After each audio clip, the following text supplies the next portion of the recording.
Welcome. I'm Ron Baker, Director of the Canadian Small Church Ministry Centre, and I'm looking forward to today's podcast with This Is Us, Canadian Small Churches in Action. And our person that we're hanging out with today is out in that beautiful province of British Columbia, probably enjoying as much sun as Saskatchewan today. But he has the gentle breezes and all the rest of that. I should let him introduce himself. And so here he is in all his glory. Let him take it away and tell us who you are. Hi there, I'm Bill Taylor. I'm the Executive Director of the Evangelical Free Church of Canada. And I'm here in Aldergrove, BC. So I moved as far out away from Vancouver to a small town as I could possibly find. So that's good. I didn't grow up in a believing family. I became a believer at a Bible camp in Northern Ontario in about 1978. At age 17, I fired off to Briarcrest to take camping, but switched to pastoral ministry. Met my wife Deb there.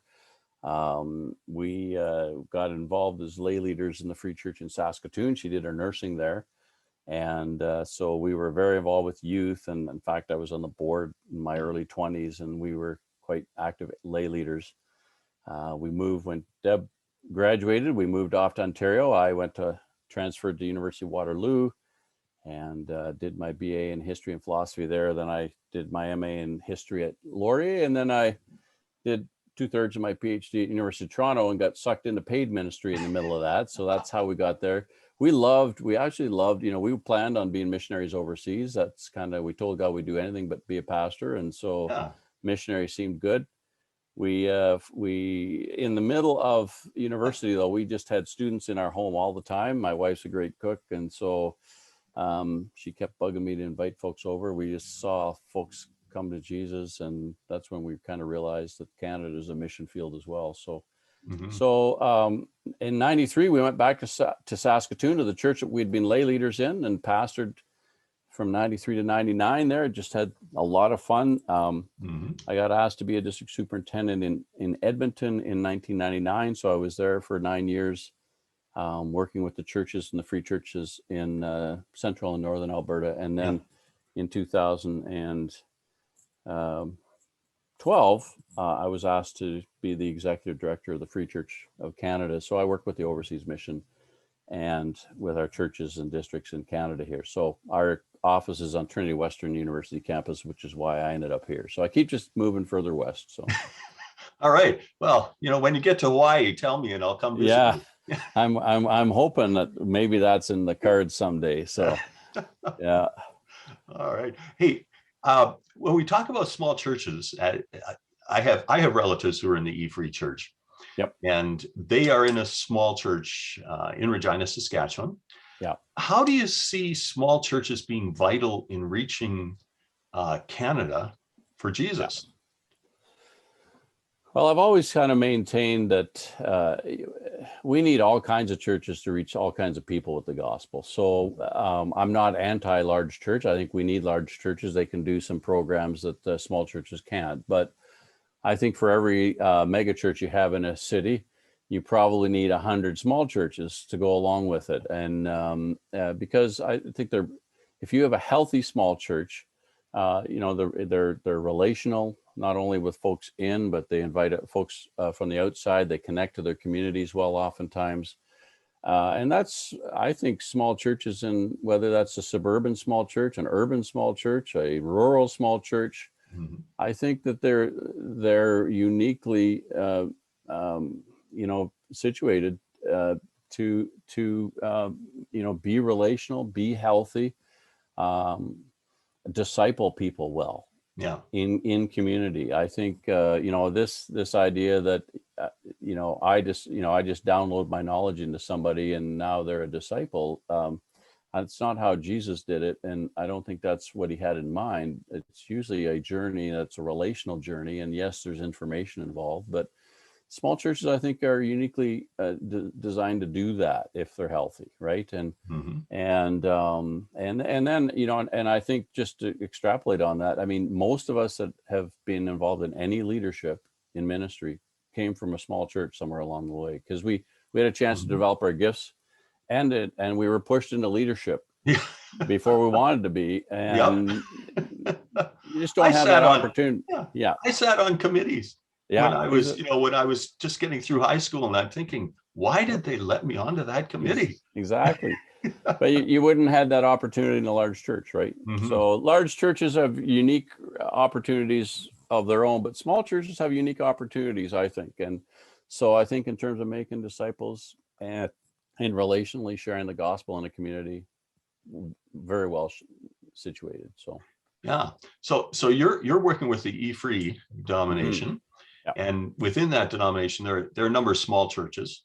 yep. Um, and how do you support small churches? I mean, okay, your church polity or the way you do things is different than the Catholic Church. Let's put that way. Yes, yes. Yeah. How do you support small churches? Yeah, well, I mean, everybody is autonomous in the free church, right? We're very grassroots, bottom up, however you want to phrase it. Yeah. I think the we have some larger churches, and typically the larger churches will actually access your resources uh, fewer times than your small churches will. So I Mhm. would say, we don't really we don't have a small church ministries department. We don't have anything that's just focused on small churches, but because the vast majority of our churches are small churches, we everything we do is typically those things are accessed more. So and I would just say beyond programs, I think one of the best ways for us to serve small churches is just not to treat them like second class churches. Yeah. Like Yeah.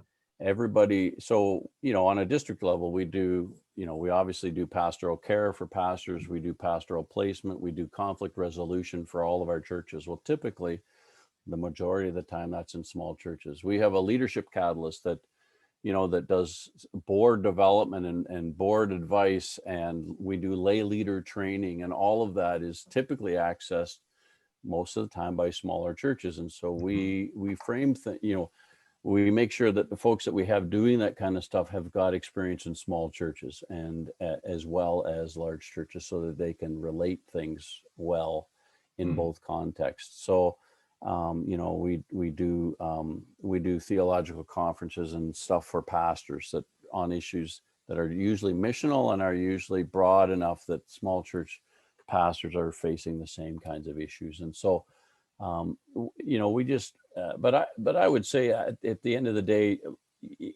I mean, we try not to treat small churches, they're central to who we are, so they're not second class, and the Mhm. pastors aren't second class. And we don't, I once had a pastor come to a pastor and wives retreat and say, this is a really weird denomination, because I'm just in this little church in Big Valley, Mhm. Alberta, and I'm just looking around for the pecking order here, and I'm not seeing it. And I thought, thank you, that's Good. good, because Yeah. that's intentional.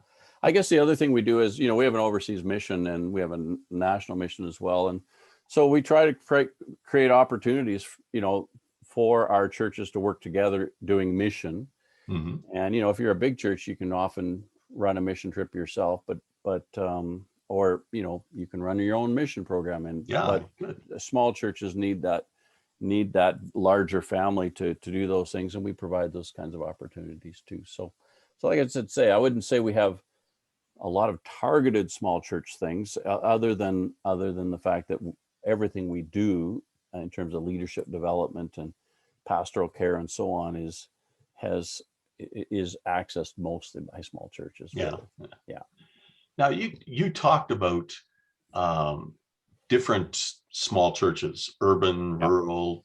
Can you maybe give some idea of any differences or things that are the same, or any of that Yeah. related to those? Yeah. Yeah. So, I mean, we have, you have a church of 80 in the city versus Mhm. church of 80 in the suburban area versus church of 80 in a rural area, town of Yeah, 100, right? like Kindersley, Saskatchewan. Yep. We're not Yep. huge. No. I frankly, I'm we have a couple house churches here in Aldergrove that we planted and we're a part of. So, so I've seen, we have a number of our ethnic churches that really are a conglomeration of three congregations in one. So you have a congregation of 60 in the English service and a congregation of 100 in the Mandarin service and a congregation of 300 in the Cantonese service. Yeah. So those are all different kinds of small churches. They have unique dynamics to them. Mm-hmm. We have a storefront church in Toronto that's a much more of a mission outpost, for instance, and so on. So it's and I think they all function a little differently, but they are all very relational and they have I think many of them are very, very have a real gospel and disciple making focus. So okay, so you've got all these small churches, very relational, that type of thing. Mm-hmm. You're looking for a pastor for those churches. How would you convince someone that they should pastor a small church? Convince maybe is whatever. Well, I mean, I think is it Malcolm, what's his name, that wrote The Tipping Point years ago, talks about how you can really only meaningfully know 150 people. That's your limit. And we once had somebody from the Small Church Network in the U.S. come up, and I'm trying to remember what his name was. He was a Ron as well, Penner, I think his name was actually. And he did a fabulous thing. We had him for our district conference in New Norway, Alberta. So you'll have to look up where New Norway is. Yeah, I'm sure it's just south of old Norway. Yeah, it's near New Sweden actually, and like Camrose and Wetaskiwin. But and he did a fabulous job, I think, of focusing on how Jesus focused on 12 people. He had a bigger group too, but he focused on 12 and. He emphasized that, you can have a broad, shallow kind of, with thousands of people impact, or you can really sow deep with a few. And I think there's a lot of truth in that. With beyond 150, it gets very difficult to do anything deep and relational. So I would say, for when I'm talking to pastors, if when they're going to be in a small church, I want to say, look, really, really embrace the shepherd pastor model. Remember what pastor means, and get over yourself, and get over being the hubris of being the celebrity preacher. I think this is one of the problems in seminaries right now. So I guess I'm now quoted on this. So okay, don't quote me, but I'm quoted. But I was in an affinity group for pastors, and I listened to pastors talk, and it dawned on me that they had a certain view of their role. So I asked them, "What's your central core role as a pastor?" And every one of them, 10 or 12 of them in a row, preach the word, preach the word, preach the word. So I said, okay, well, so tell me what that, I said, it's hard to argue with that. Paul told Timothy to do that once in the New Testament, but that's okay. But that's okay. It's there. Yeah, it's there. What did that look like for Timothy in the 1st century AD? And they all looked at me blankly, like, what are you talking about? Of course, it was like John MacArthur getting up, or, and thousands opening their Bible, and right. I mean, and so I said, well, did he get up and open his Bible, and 3,000 people opened their Bible and listened to him lecture to them? And they all looked at me blankly, like, are you out of your mind? Of course, that's what, but nobody would say anything because they knew it was a trick question, right? Yep. So, I'm laughing because my brother teaches Greek, some Greek courses at Tyndale down in Ontario. Yep. And one of the first things he does is try to rile the students up by telling them that the word preach is never found in the New Testament. Well, it isn't. It's proclamation. No. Yeah. And it drives me nuts. Like proclaiming the word for Timothy, I mean, the guy was probably in a house church, and he walked around incarnationally talking about who Jesus the Word was. And once in a while they got lucky and read a letter from the Apostle Paul to their home church. Mm-hmm. And the preaching, as we know it, is a post-reformation creation, and I'm not against it. I just don't believe that you make a disciple by preaching. So that's the other thing I tell pastors: if you think that 45 minutes that your week is well spent by spending 30 hours to talk at people for 45 minutes, and then you're done making a disciple. Preaching alone does not make a disciple, and you're going to want to be relational. You're going to want to really embrace that shepherd motif. And then I would probably say read Henry Nouwen's In the Name of Jesus and renounce the three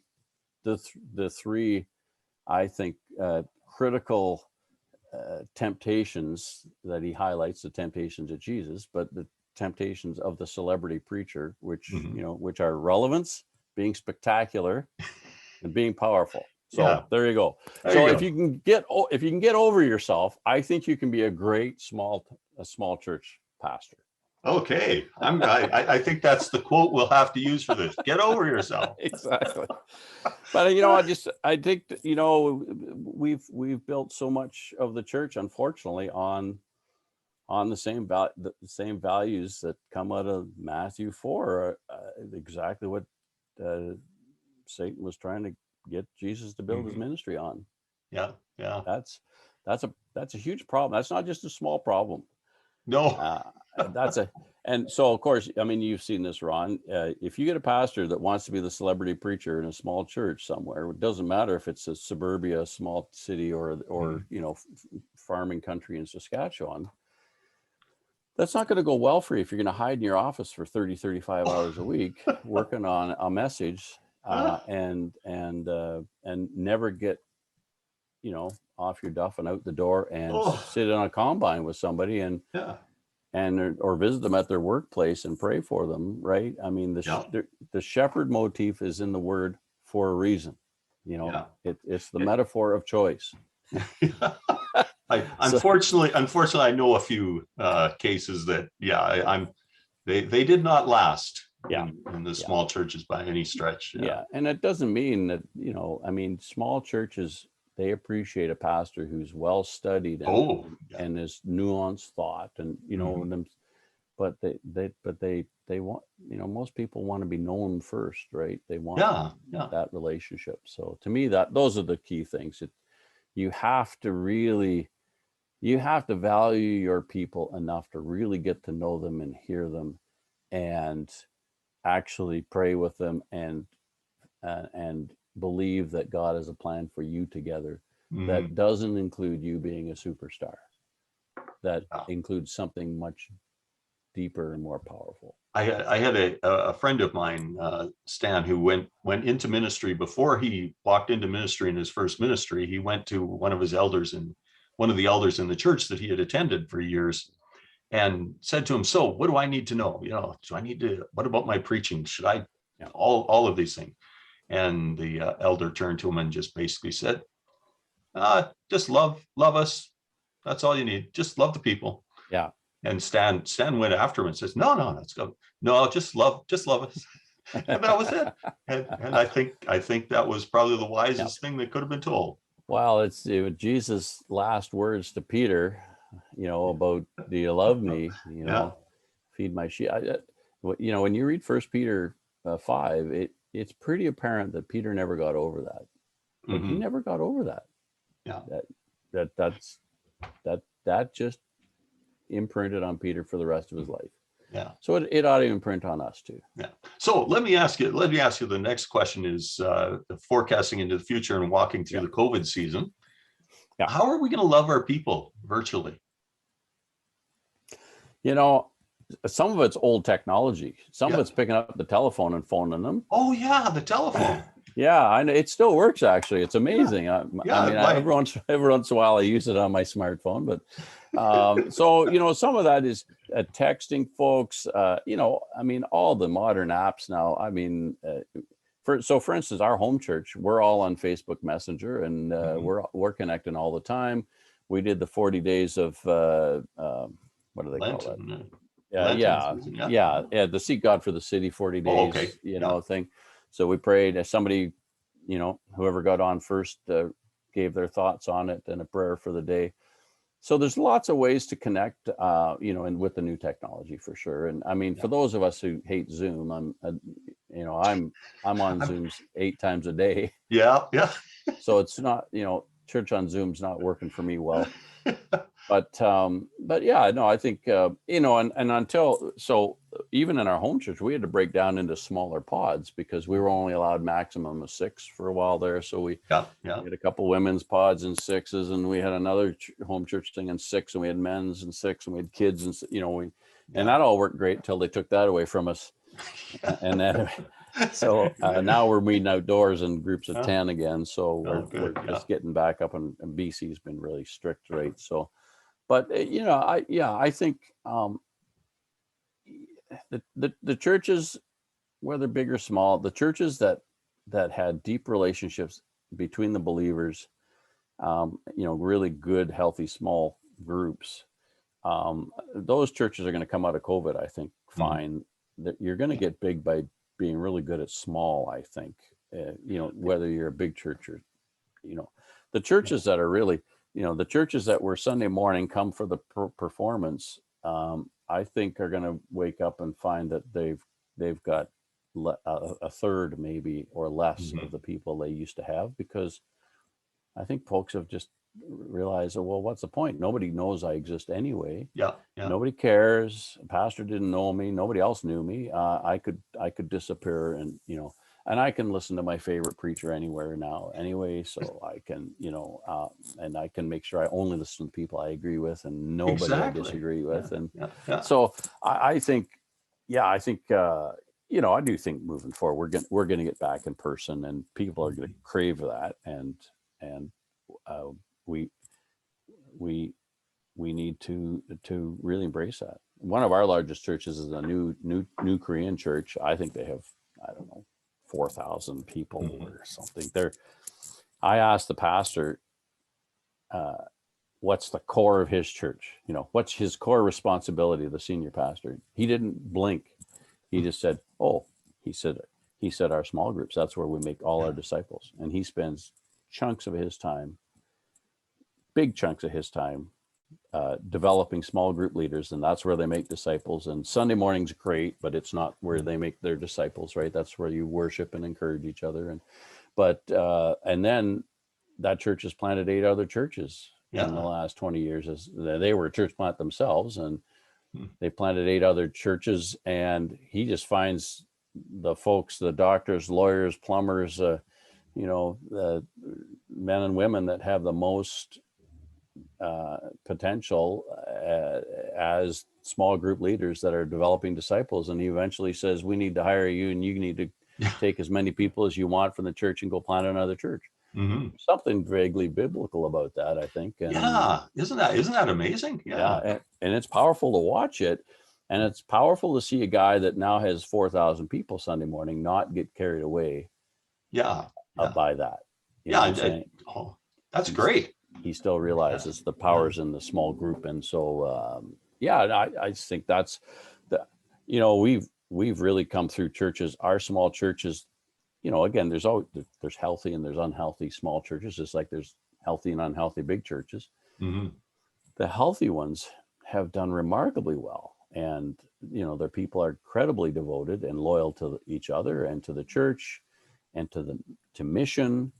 And and many of them, they've developed new technology they weren't developing before. Their reach has broadened.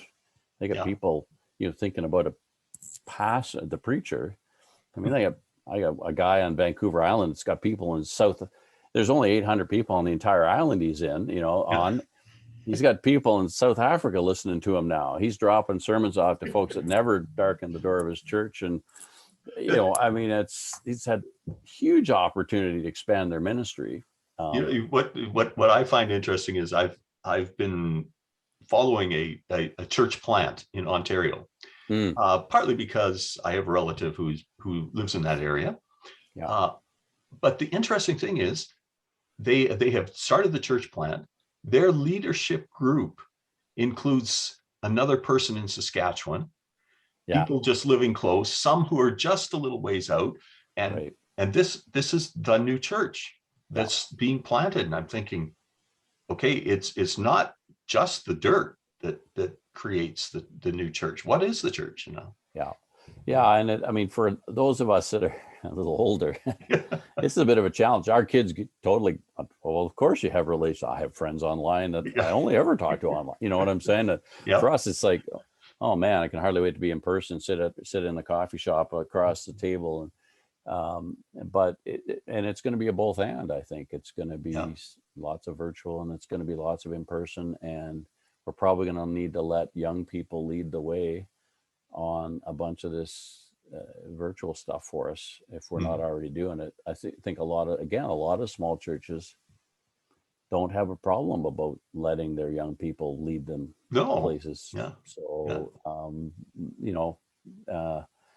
So I've been very, very encouraged. I mean, none of us knew what to expect, a year ago when this was, and our giving to missions went up, really, across our movement. And I'm hearing this from a lot of denominations that, and again, I think it's the strength of healthy,